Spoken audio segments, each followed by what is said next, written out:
teman-teman jamaah Rumaisho Korea Selatan yang dirahmati Allah Subhanahu wa taala.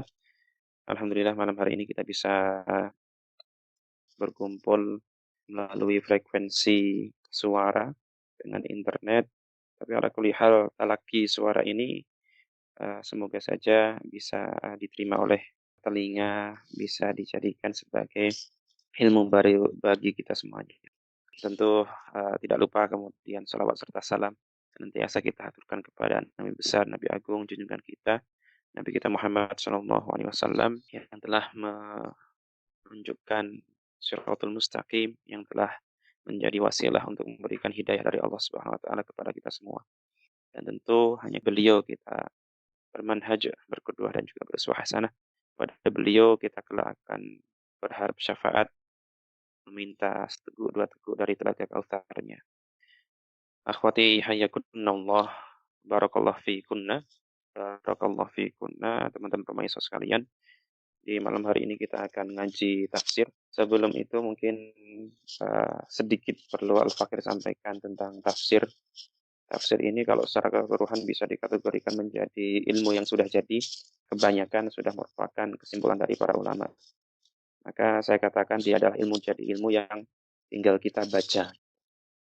Tapi intinya ketika kita mempelajari tafsir, itu kita mempelajari sebuah proses hasil kesimpulan, hasil olah pikir ataupun olah riwayah, diroyah atau riwayah, naqliyah atau naqliyah. Saya hanya ingin menekankan di awal ini tentang tafsir itu adalah bagian dari Al-Quran, tapi Quran itu bukan tafsir. Terjemah itu bagian dari Quran, tapi Quran bukan adalah terjemah. Ini perlu kita sampaikan karena Al-Quran itu memang firman Allah Subhanahu wa taala, wajib kita imani. Sedangkan tafsir itu adalah pemahaman kesimpulan yang dilahirkan oleh para mujtahid radhiyallahu anhum rahimahumullah hafidhahumullah. Maka perlu kita bedakan di sini. Jadi kalau berbicara Quran, ya itu adalah Quran, dia adalah qat'i. Kita percaya itu adalah Quran, kita percaya itu adalah kalamullah, kita percaya itu adalah sakral dan suci. Tapi kalau sudah ke tafsir Al-Quran, pemahaman Al-Quran, maka itu dikembalikan kepada ijtihad dari para mujtahid masing-masing. Saya hanya ingin menyadarkan kembali kita tentang bagaimana kita membaca alias memposisikan antara Quran dengan tafsir Al-Quran. Apalagi kita tahu bahwa tafsir itu ternyata kan banyak. Dari klasifikasinya sendiri, ada tafsir bil ma'thur, ada tafsir bil ra'yi. Tafsir bil ma'thur itu tafsir yang dengan periwayatan-periwayatan. Contohnya adalah tafsir Tobari, tafsir Ibnu Katsir, itu dengan periwayatan-periwayatan. Ada juga tafsir bil ra'yi, itu contohnya seperti fi Dilal Quran punya Said Qutb, kemudian Tahrir wa Tanzil punya Syekh Thaha bin Ashur, kemudian tafsir Al-Alusi, kemudian tafsir Ahkamul Quran punya Abu Bakar Ibnu Arabi, dan lain sebagainya. Kemudian secara penyusunnya ada tahlili, ada maudhu'i. Maudhu'i itu hanya tematis. Bab jihad dikumpulkan lintas surat, lintas ayat, dikumpulkan semua ayat yang ada kata-kata jihadnya, kemudian diramu menjadi sebuah tema utuh tentang jihad, tematis atau maudhu'i. Tafsir tentang perempuan, tafsir tentang keluarga atau pernikahan, tafsir tentang kasih sayang dalam Islam dan lain sebagainya, itu tafsir maudhu'i atau bisa dibilang cara penyajiannya tematis maudhu'i. Ada yang coraknya tafsir tahlili, dia hierarkis, dia berurutan dari Al-Fatihah ayat 1, 2, 3, 4, 5, 6, 7, Al-Baqarah, Ali Imran sampai surat terakhir, ayat terakhir itu tahlili. Kemudian saya buka buku tafsir Ibnu Katsir, teman-teman mungkin bisa mengikuti dengan buku tersebut.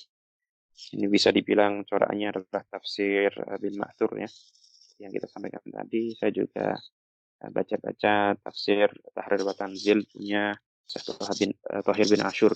Bismillahirrahmanirrahim. A'udzubillahi minasyaitonirrajim. Bismillahirrahmanirrahim. Li'ilafi Quraisy إيلافهم رحلة الشتاء والصيف فليعبدوا رب هذا البيت الذي أطعمهم من جوع وآمنهم من خوف. Yang artinya karena kebiasaan orang-orang Quraisy yaitu kebiasaan mereka bepergian pada musim dingin dan musim panas, maka hendaklah mereka beribadah kepada Rabb, pemilik rumah ini atau Ka'bah, yang telah memberi makanan kepada mereka untuk menghilangkan lapar dan mengamankan mereka dari ketakutan. Tentu ini merupakan fadilah tersendiri tentang penamaan surat. Karena sesuatu itu kan bisa dikatakan penting, berharga ketika dia dijadikan sebuah nama. Jalan itu kan kita menemukan jalan-jalan yang namanya nama-nama yang istimewa, nama yang berharga. Sama dengan penamaan beberapa surat dari Al-Quran. Tentu tidak semuanya, karena ada surat Bani Israel, Al-Munafiqun, At-Tolak, itu kan dalam tanda kutip kata-katanya dalam tanda kutip ya negatif. Tapi kemudian itu penting untuk dijadikan tadabbur, itu dijadikan sebagai muhasabah, peringatan bagi kita semua. Maka ya ada saja nama-nama seperti itu, nama-nama yang negatif tadi. Tapi secara keseluruhan tentu kita menyadari bahwa banyak penamaan surat itu yang menunjukkan tentang keistimewaannya. Itu dari nama surat. Belum lagi penyebutan-penyebutan. Kalau teman-teman ulama kita yang menggeluti sains atau islamisasi sains, ilmu pengetahuan alam, biasanya mereka juga termotivasi untuk menggali sesuatu apa saja yang disebut dalam Al-Quran. Kalau mereka adalah sosok biologis, maka mereka akan mengambil nama-nama hewan, nama-nama tumbuhan yang ada dalam Al-Quran. Kalau mereka mungkin orang-orang astronomi, maka mereka memperhatikan ayat-ayat berkaitan dengan langit. Dan juga tema-tema ataupun disiplin ilmu lainnya. Itu secara keseluruhan, karena sempat intens dengan Ustadz Agus Purwanto. Beliau dokter dari Hiroshima, dokter fisika kuantum kalau nggak salah, beliau sering mengatakan demikian. Tentu ada faidahnya sesuatu itu disebut dalam Al-Quran. Kenapa disebut jahe dalam Al-Quran? Kenapa disebut susu dalam Al-Quran? Kenapa anggur? Kenapa bintang-bintang ini, bintang itu, dan lain sebagainya. Itu ada faedahnya yang harus kita dalami.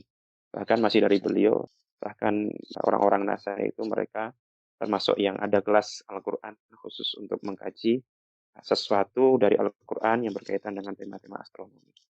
Nah, ini pecutan bagi kita semua sebagai Muslim.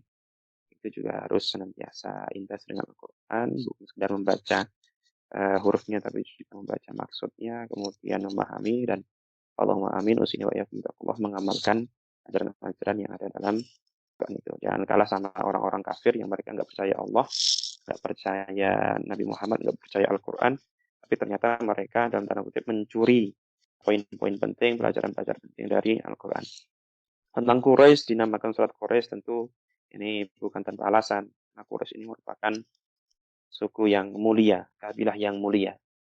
Saya kurang tahu ya hierarki etnologinya gimana, apakah Quraisy itu kan suku besarnya, ibaratnya keluarga besar.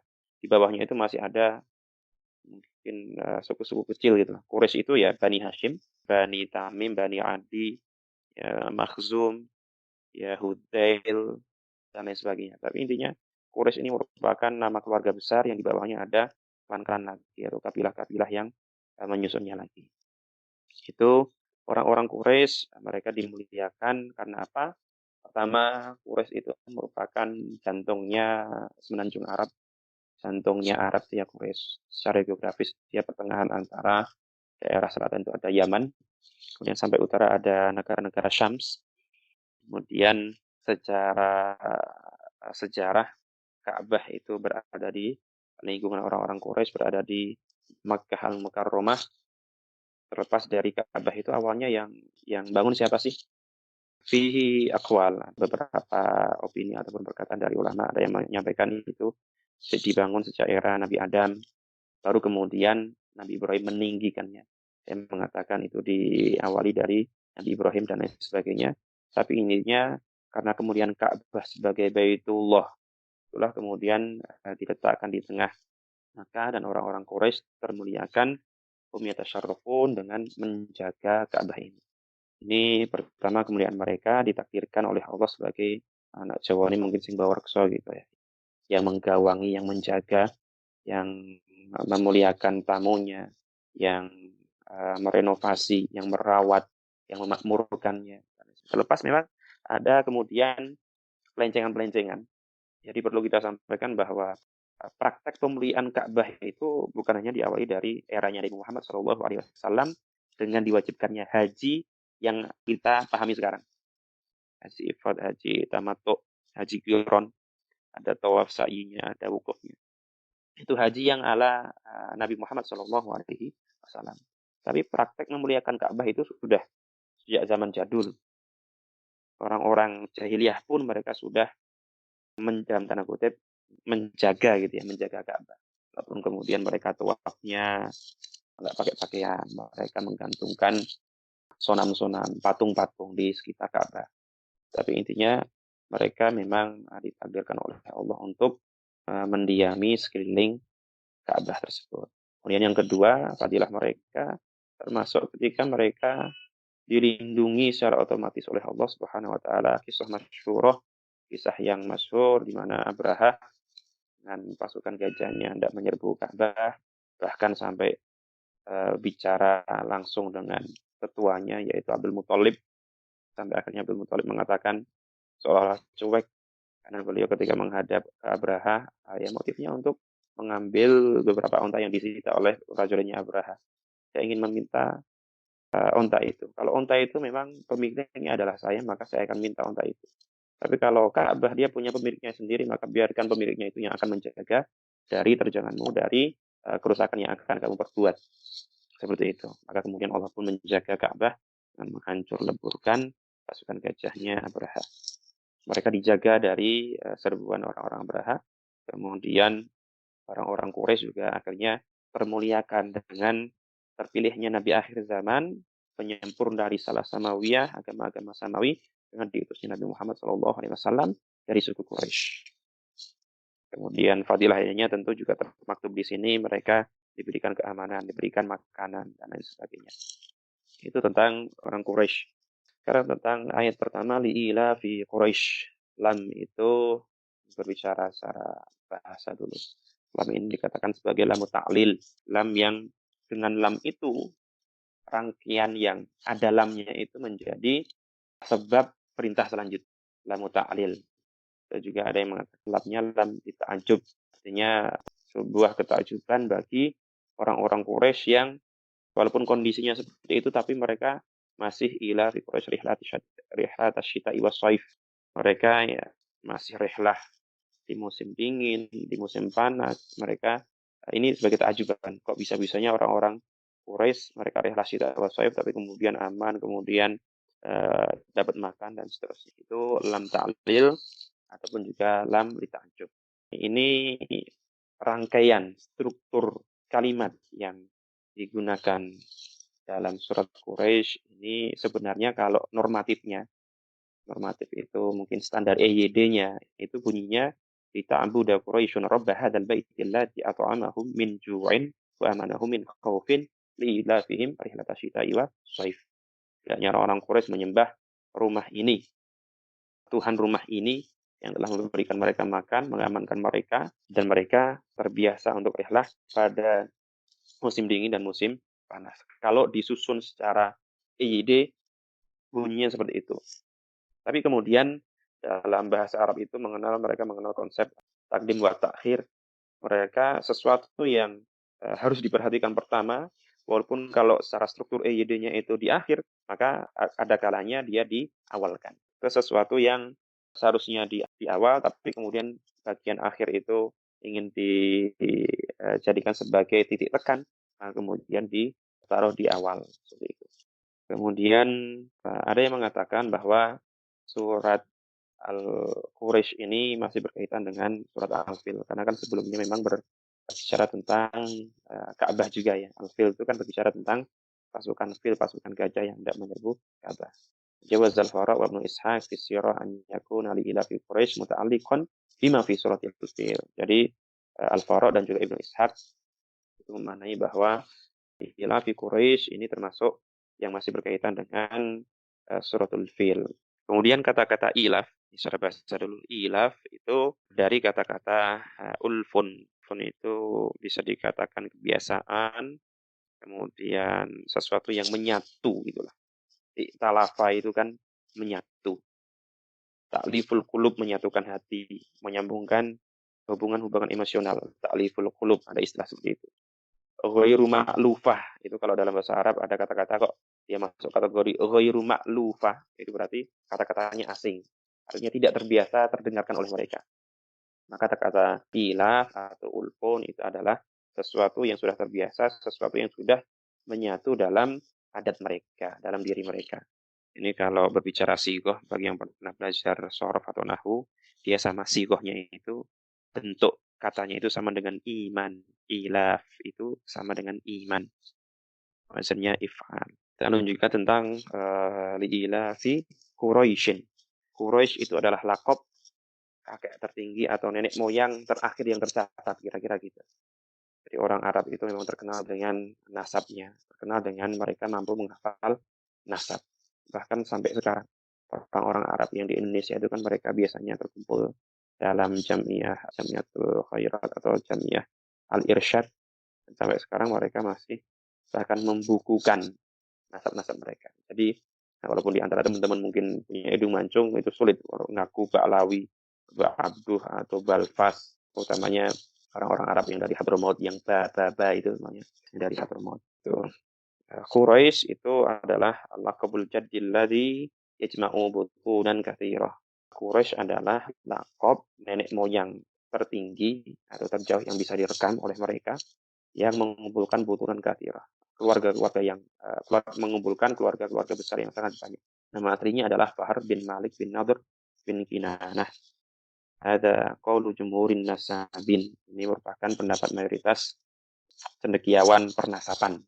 Dan laqabu Fahr bilaqabi Quraisy, kemudian nama Fahr yang akhirnya dilaqab dengan Quraisy di sigati tasghir itu mempunyai arti dari kata-kata kursyun, yaitu ismu naw'in minal hud qawiyun ya'du 'alal haitan wa 'ala sufun. Quraisy itu bentuk pengecilan dari kursh. Sahlun jadi Suhail, kursyun dari jadi Quraisy, itu bentuk tasghir. Seperti itulah tasghirnya. Quraisy itu adalah nama dari Hud, itu paus yang biasanya saking kuatnya, saking besarnya, saking gagah perkasanya, yaitu juga sering menyerang paus lainnya dan juga ya'du 'ala sufun, menyerang kapal-kapal. Itu bisa bayangkan sendiri, mungkin kalau yang studi tentang fosil-fosil kita dengar megalodon itu kan masuk paus dengan ukuran paling besar. So, kemudian kita terbayang juga bagaimana besarnya paus yang menelan Nabi Yunus alaihissalam. Itu Quraisy. Kok bisa mereka orang padang pasir tapi kemudian punya nama hewan laut? Itu mungkin aneh juga bagi kita yang sekarang hidup di era modern. Tapi sebenarnya kalau kita percaya bahwa tilkal ayyamul dawiluha bainan nas, bahwa hari-hari itu kita putarkan, kita gilirkan di antara manusia, itu nggak cuma sekedar senang menjadi susah, nggak cuma sekedar umur dari anak-anak menjadi tua, tapi juga ekosistem, tapi juga alam ini juga diputar balikkan oleh Allah Subhanahu wa taala. Bisa jadi sesuatu yang dulunya adalah gersang, padang Sahara, tapi kemudian menjadi lautan. Sesuatu yang dulunya lautan menjadi padang Sahara. Baik, kita lanjutkan tentang Quraisy tadi, nasab tertinggi dari kabilahnya. Rihlah itu artinya adalah bepergian. Ya, secara bahasanya al-masir min makanin ila akhir ba'id. Jadi perjalanan dari tempat ke tempat lainnya, dari titik X menuju Y dengan jarak tempuh yang jauh gitu. Jadi tidak sah kalau seandainya dikatakan hanya dari Masjid Ansan ke Jungang itu tidak sah dikatakan atau diistilahkan dengan rihlah. Rihlah itu perjalanan dari tempat ke tempat lain dengan jarak tempuh yang jauh. Syita itu artinya adalah musim dingin, berarti durasinya 3 bulan. Tapi kalau Ibnul Arabi, beliau mengatakan ini Ibnul Arabi yang benar lah ya. Kalau kita mungkin sering dengar Ibnu Arabi sama Ibnul Arabi, kalau Ibnu Arabi tanpa alif lam, Ibnu Arabi, itu beliau adalah tokoh Sufi, Andalus juga. Tapi kalau Ibnul Arabi atau Abul Bakar Ibnul Arabi Al-Maliki, maka beliau adalah fakih, muhaddis dan juga mufasir, sama-sama juga dari Andalusia, Spanyol pada zaman dahulu, tapi lebih khususnya beliau dari Sevilla. Isbillah itu Sevilla, itu Ibnul Arabi. Qala Malik, asyita nisfu sanah wa sayfu nisfu hasyita itu ya setengah tahun alias 6 bulan. Soif pun juga demikian setengah tahun alias 6 bulan. Saya kira tidak, ada pertentangan yang berarti antara memahami soif dengan 3 bulan, syita dengan 3 bulan, dengan syita ataupun soif masing-masing 6 bulan. Karena memang kalau di Arab itu antara musim gugur, dingin, semi, panas, itu bedanya mungkin tidak terlalu signifikan. Kalau di Korea mungkin kita melihat kalau semi ya tumbuhan bersemi, kemudian daunnya tumbuh, kalau gugur juga demikian gugur. Tapi kalau Arab itu gugur sama seminya tidak terlalu terlihat signifikan gitu lah. Jadi gampangannya ya, syita wa shaif itu klasifikasi mendasarnya kira-kira seperti itu. Secara globalnya ya waktu itu kalau 1 tahun, pembagian globalnya syita sama shaif, musim dingin sama musim panas. Dan 2 rihlah ini merupakan rihlatani huma rihlah tijariyah. Jadi perjalanannya ini merupakan rihlah untuk perdagangan, rihlah untuk bisnis. Karena Quraisyun tujahizuhum ma fi hadainil faslaini. Mereka biasanya mempersiapkan perdagangan mereka, rihlah mereka di 2 musim ini. Minasanah idahum ma fi syita ila biladil Habasyah. Kalau pas syita musim dingin, mereka bepergiannya rihlahnya ke Habasyah. Ini disebutkan sampai Habasyah berarti Ethiopia. Dari Makkah ke selatan Yaman itu. Ini disebutkan ila biladil Habasyah tumal Yaman. Ya beluguna biha biladil Hamir. Habasa itu Ethiopia, kalau Ethiopia berarti Afrika ya, dia nyebrang Laut Merah ke arah barat. Dan juga sama-sama selatannya, Yaman di selatan persis, kalau Habasyah selatan kemudian nyebrang Laut Merah, Ethiopia. Dan memang dulu Yaman Habasyah itu kan sempat dikuasai oleh satu raja sampai Biladul Hamir. Saya kurang tahu Bilad Hamir ini.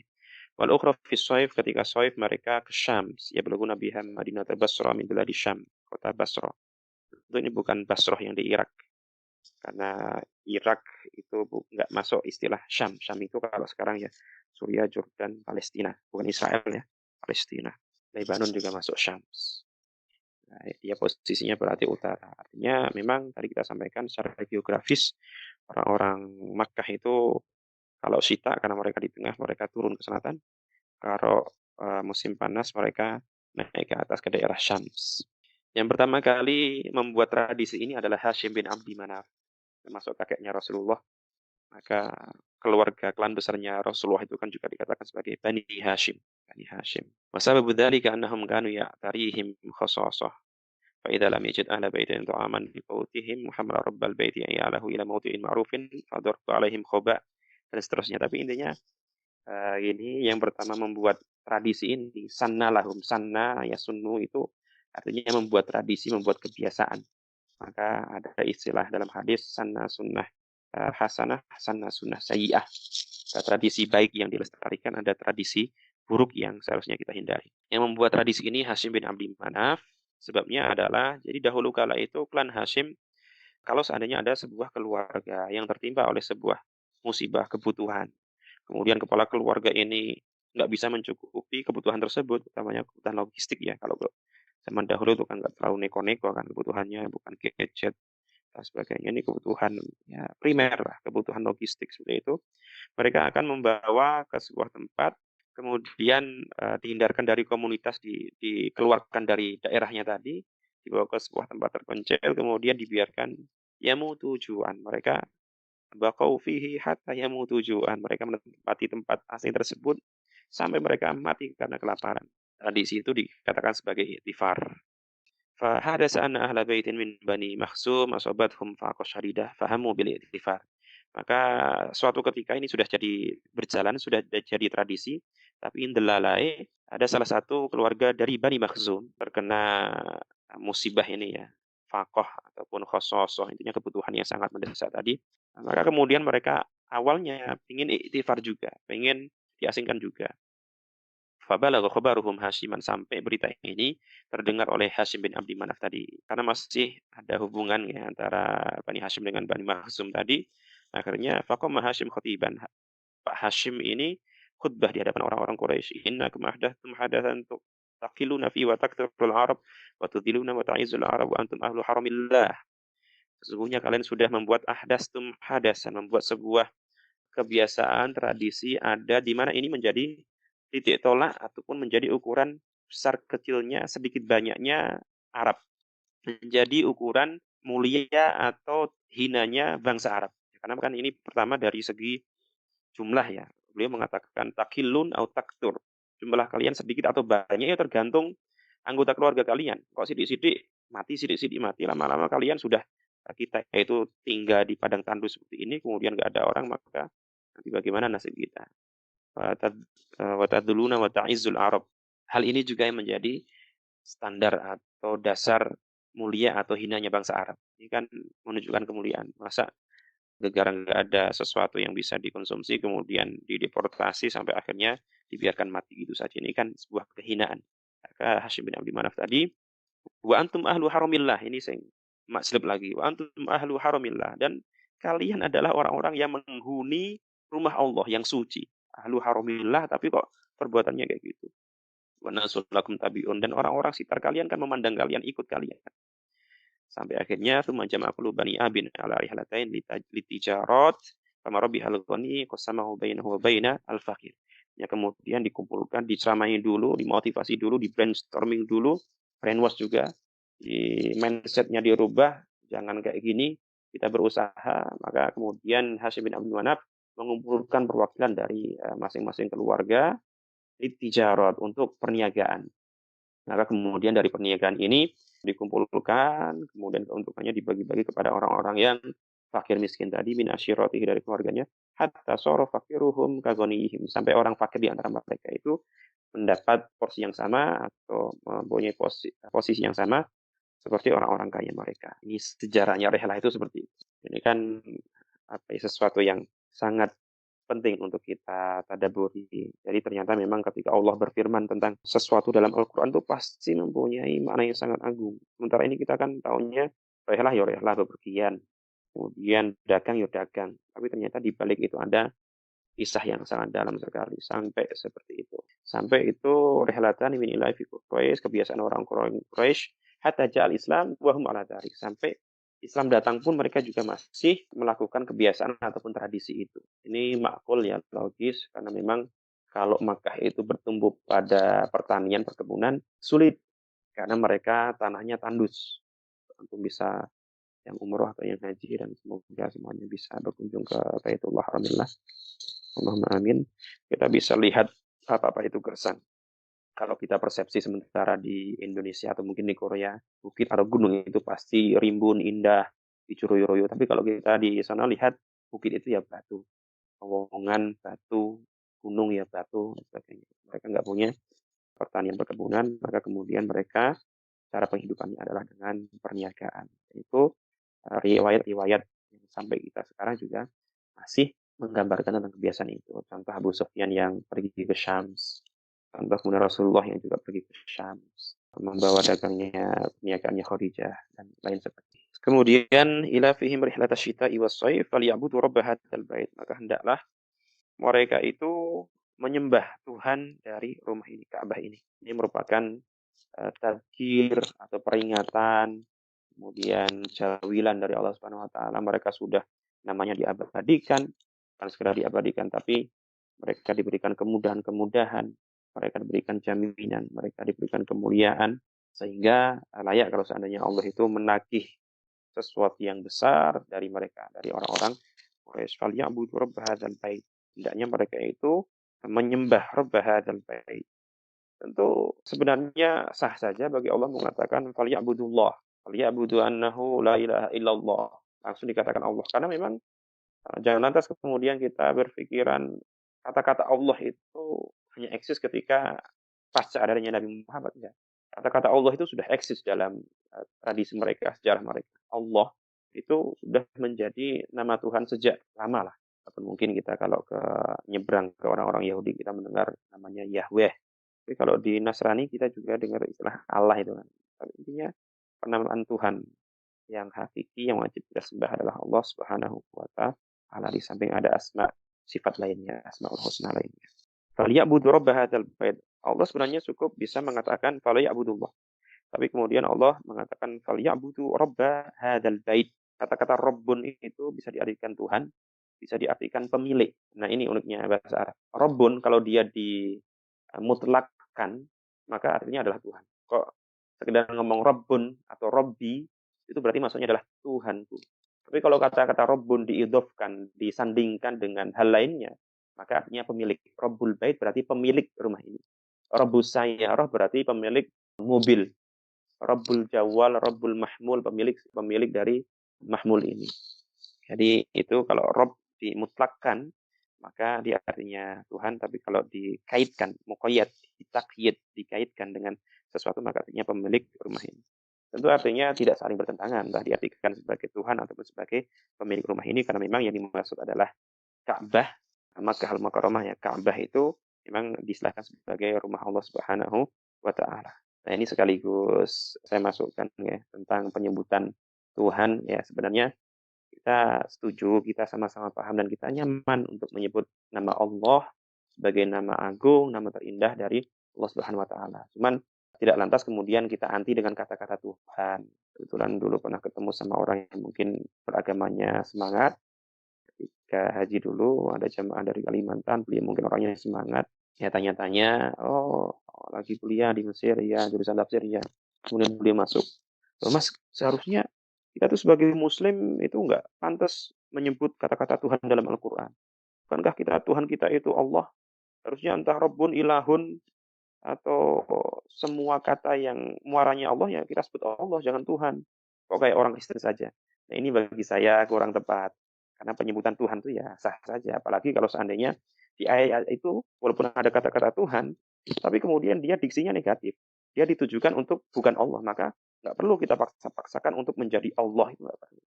Oke, sekali lagi kita ingin proporsional memahami. Saking semangatnya tapi kemudian ya tadi semangat harus dibarengi dengan ilmu.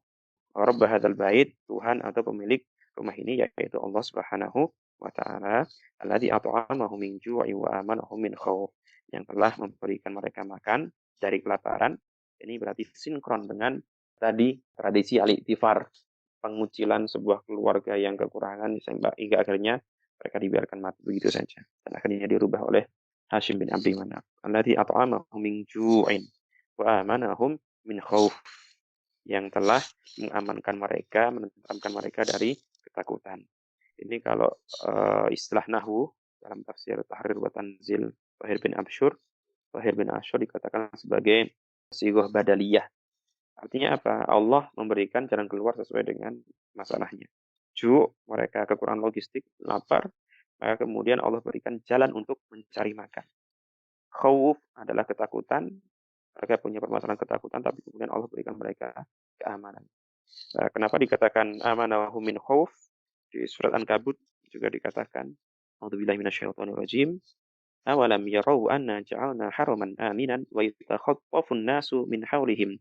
Dan apakah mereka tidak memperhatikan bahwa sesungguhnya kami telah menjadikan negeri mereka, maksudnya Mekah, tanah yang suci dan aman. Sedang manusia sekitarnya yutakhaffaf alias rampok-merampok. Artinya walaupun sekelilingnya itu rampok, tapi kemudian jalur mereka rihlah syita wassaif itu diamankan. Apalagi ke Yaman, itu kan berarti kalau era sekarang sudah lintas negara gitu. Yaman itu sebelum berkecamuk saja itu sudah ngeri. Artinya kepemilikan senjata itu kayaknya sudah biasa. Orang biasa bukan militer, bukan polisi, mereka punya senapan. Bahkan seseorang dikatakan penjaga hiasan mereka itu ya pakai namanya gambia atau apa ya. Artinya pisau khasnya Yaman, mereka biasanya pakai itu. Pernah ada senior sekolah di sana kirim foto pemandangan keseharian masyarakat kelihatannya saja seperti itu. Nyangking bedil, nyangking pisau. Tapi sekali lagi, entah ke Syams ataupun ke Yaman, orang-orang Arab diberikan keamanan oleh Allah Subhanahu wa taala. Selanjutnya Allah membimbing mereka untuk mensyukuri nikmat yang agung ini, di mana Dia berfirman, "Falyabudu rabb hadzal bait." Maksudnya hendaklah mereka mentauhidkannya dengan beribadah sebagaimana Dia telah menjadikan bagi mereka tanah suci yang aman. Falyabudu, agar mereka beribadah, tentu yang dimaksud adalah beribadah yang benar, bukan beribadah yang tentang kesyirikan. Ketika itu dalam tradisi jahiliyah mereka ya sudah punya ritual, tapi ritual mereka tidak sah dikatakan sebagai ibadah yang ala Islam, ibadah yang diridhoi Allah Subhanahu wa taala. Karena ibadah mereka apa? Mereka masih syirik, mereka masih kasih sesajen. Mereka jadi ya tawaf, tapi tawafnya nun sewu tidak menutup aurat. Mereka punya ritual keagamaan, tapi itu tidak sah dikatakan sebagai ibadah yang benar sesuai syariat Allah, karena memang malah bertentangan dengan apa yang Allah kehendaki. yang harusnya mentauhidkan, mengesahkan Allah, mereka malah mensyirikkan juga menyekutukan Allah Subhanahu wa taala. Saya kira itu ikhwani hayakumullah barakallahu fikun, itu yang bisa Al-Fakih sampaikan tentang surat Al-Quraisy. Bismillahirrahmanirrahim tentang haji itu nggih. Allah berfirman, "Likullin ja'alna minkum syir'atan wa minhajan." Dan setiap umat dari kalian kita jadikan untuk kalian syir'atan wa minhajan, syariat dan juga manhaj. Artinya setiap umat itu punya syariat dan manhajnya masing-masing. Ini kalau ketauhidan sama semua. Jadi misi semua rasul, misi semua para nabi itu satu, yaitu mengesahkan Allah Subhanahu wa taala dan memberikan maslahat kepada manusia yang ada di atas muka bumi ini. Kalau tauhidnya tentu sama. Dari era Nabi Adam sampai era Nabi Muhammad, nabi-nabi yang wajib kita imani atau yang enggak wajib kita imani, yang tersebut atau enggak tersebut, semuanya mempunyai misi untuk mentauhidkan Allah Subhanahu wa taala. Enggak usah ditanyakan, "Ustaz, tauhidnya gimana? Apakah tauhid yang trilogi, yang rububiyah, uluhiyah, asma sifat, atau tauhid ala asy'ariyah yang pakai konsep 20 sifat wajib dan sebagainya?" Saya kira tidak perlu seperti itu, tapi intinya mentauhidkan Allah Subhanahu wa taala lintas generasi itu sama terus misinya itu. Baru kemudian masing-masing umat punya syariat dan manhaj masing-masing yang berbeda-beda. Saya katakan tadi bahwa memang praktek mengagungkan rumah Allah itu memang sudah sejak ada di zamannya Nabi Ibrahim alaihissalam. Dengan catatan ada beberapa pendapat tentang pembuat awalnya. Ada yang mengatakan sejak Nabi Adam, ada yang kemudian mengatakan ini sejak Nabi Ibrahim. Tapi intinya yang termaktub dan terekam praktek mengagungkan rumah Allah, Ka'bah, Baitul Haram itu kan daerahnya Nabi Ibrahim, Nabi Ismail, sampai akhirnya turun-temurun ke kabilah orang-orang Arab sampai akhirnya sampai kepada Nabi Muhammad SAW. Ini dulu nggih. Saya apakah sah mereka dikatakan sebagai ibadah haji juga? Wallahu alam, tapi istilah haji memang artinya adalah haja yahuju, itu bermaksud atau menuju. Maksudnya ya haji itu maksudnya menuju apa? Menuju Ka'bah tadi. Jadi saya sebut praktek mengagungkan Ka'bah memang sudah ada sejak zaman Nabi Ibrahim. Nah, baru kemudian prakteknya gimana Ustaz? Apakah itu sama dengan praktek haji yang ala sekarang? Wallahu alam, mungkin berbeda. Karena memang kalau sekarang itu kan contohnya kita tadi sudah sebut tentang haji, ada qiron, tamattu, kemudian ada ifrad, kemudian ada kalau yang non ifrad berarti harus haji harus dam, kemudian ada tawaf 7 kali, sa'i juga 7 kali, Safa Marwah, kemudian ada wukuf, kemudian nuzul atau wukuf juga di Muzdalifah, wukuf di Arafah, kemudian di Muzdalifah, kemudian ke Mina, kemudian jamarat, tahalul ihram. Itu kan paket ajaran haji yang ala Nabi Muhammad SAW.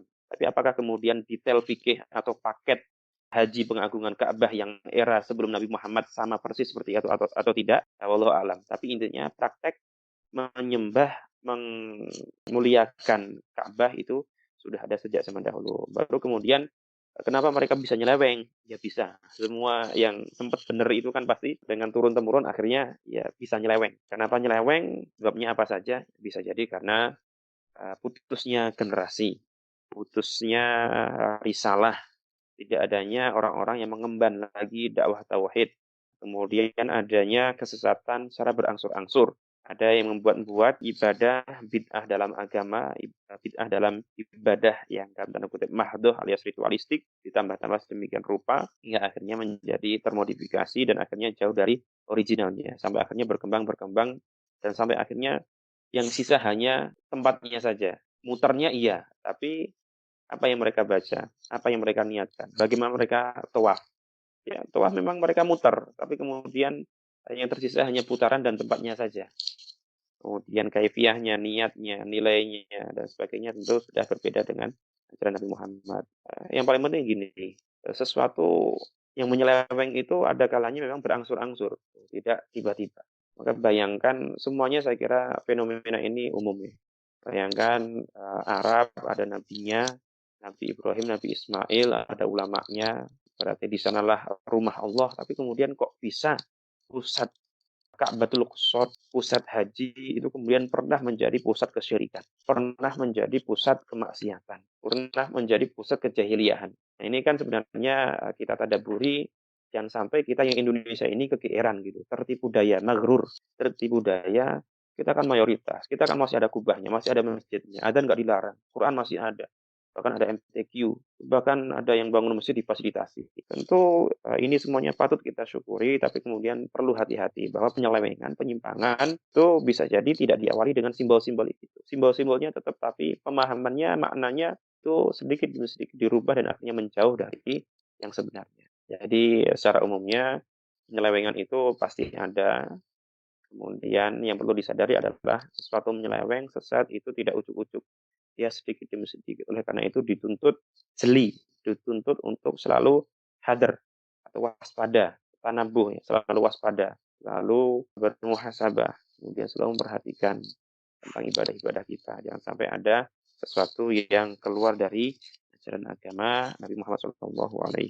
Saya kira itu secara singkatnya kenapa bisa terselewengkan, ya karena tadi bisa jadi tidak ada penerusnya, putus risalah tauhidnya, kemudian putus juga nabi-nabinya, dan itu seharusnya dijadikan pembelajaran. Dalam bahasa Arab itu ada mafudhat, jangan takjub sama sebuah kehancuran terjadi, tapi tanyalah tentang bagaimana sebuah kesuksesan itu tercapai. Artinya sesat atau jahat itu pasti suatu ketika akan terjadi. Maksudnya serbuan iblis setan, nggak ridho, berbagai caranya pasti ya. Tapi kemudian yang penting bagi kita juga adalah yang mempelajari asbabus sukutnya, sebab-sebab melencengnya, sebab-sebab jatuhnya, tapi juga lebih penting dari itu kita move on untuk menuju tangga-tangga prestasi, menuju tangga-tangga peradaban yang Allah ridhoi. Baik, terima kasih Ustadz. Apakah kaum Quraisy sampai sekarang masih ada? Bismillah, Quraisy masih ada karena kan dia keturunan gen ya. Masih ada sampai yaumul qiyamah. Bahkan ini perlu kita pahami bersama bahwa ketika khilafah ala minhajin nubuwah nanti bangkit, maka yang menjadi Imam Mahdi itu kan dari orang Quraisy. Teman-teman Romaisa jangan takut kalau saya nyebut khilafah atau khalifah, tapi juga hati-hati. Tidak lantas kemudian kalau nyebut khalifah atau khilafah berarti pro HTI atau berarti kita HTI, enggak. Intinya khilafah, khalifah itu adalah istilah umum bagi umat muslim. Yang memang ada yang memahami khilafah yang sistemik ala HTI, ada yang memahami selain itu. Tapi intinya istilah khilafah adalah milik semua umat Islam. Kembali ke tadi bahwa Quraisy itu masih ada atau enggak? Iya ada. Bahkan dia nanti adalah yang menjadi khalifah Al-Amin Haji Nubuwah. Imam Mahdi itu kan suku Quraisy. Imam Mahdi itu suku Quraisy, dan karena Quraisy maka dia masih ada sejak zaman dahulu sampai ketemu Dajjal nanti masih ada orang-orang Quraisy. Dan bisa jadi orang-orang sekarang yang menghuni Mekah itu ya nggak bisa dipungkiri mereka adalah keturunan orang-orang Quraisy. Kalau kemudian kita melihat di Saudi Arabia kan orangnya itu ada yang nakal-nakal, ada yang dolim. Mereka kemarin terakhir kita dengar berita pemancungan PKI dan sebagainya. Ya kita jangan sampai jatuh pada suratul takmim atau cepat mengeneralisir. Walaupun memang kalau kita pernah tinggal di sana, rumor bahwa orang Madinah itu lebih santun, lebih sopan daripada orang Mekah itu iya. Benar, daripada Jeddah juga iya. Karena kan orang Madinah sejak zaman dahulunya dikatakan sebagai Madinah Munawwarah, kota yang thayyibah gitu kan. Kotanya Nabi, maka asar-asar percikan-percikan nabawiyah itu masih ada. Sedangkan Arab ya era-era jahiliyahnya masih ada, dan kemudian secara sosiologi mungkin dia akan kulturnya majemuk ya, ketemu semua orang, semua bangsa di sana. Tetapi terlepas dari fenomena modern sekarang yang kita lihat, kita nggak bisa pungkiri bahwa Quraisy itu masih ada, keturunan Nabi itu masih ada, dan nanti yang akan menjadi Imam Mahdi adalah dari suku Quraisy. Ini sekaligus tanbih bagi kita semua. Jadi kalau seandainya ngaku-ngaku Nabi, kok tempatnya di Purwodadi, wah berarti Nabi palsu. Atau Imam Mahdi palsu. Aku adalah Imam Mahdi, kok ngakunya dari Wonogiri berarti Imam Mahdi palsu. Kok ngakunya dari Tangerang, Banten, ya berarti palsu lah. Karena memang Imam Mahdi itu sukunya Quraisy. Seperti itu. Jazakallahu khairan Ustadz.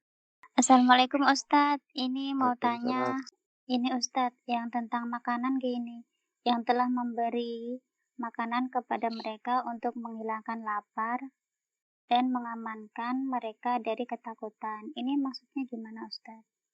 Bismillah, saya jawab nggih. Ini Ini saya sampaikan ulang. Tadi sempat kita sampaikan tentang nanti at'amahum min ju'in wa amanahum min khaufin. Memberikan makan dari rasa lapar itu kembali ke tradisi Arab tadi, Mbak. Jadi kan tradisi rehlahnya Quraisy itu awalnya kan mereka ada sebuah tradisi di mana kalau ada keluarga besar itu kok kehabisan logistik, nggak bisa makan, kesulitan makan, maka kemudian mereka mengucilkan diri. Sekeluarga itu mengucilkan diri dan akhirnya dibiarkan mati begitu saja kelaparan. Ini sudah menjadi fenomena. Mereka mati karena kaliran itu sudah fenomena umum gitu kan. Iya.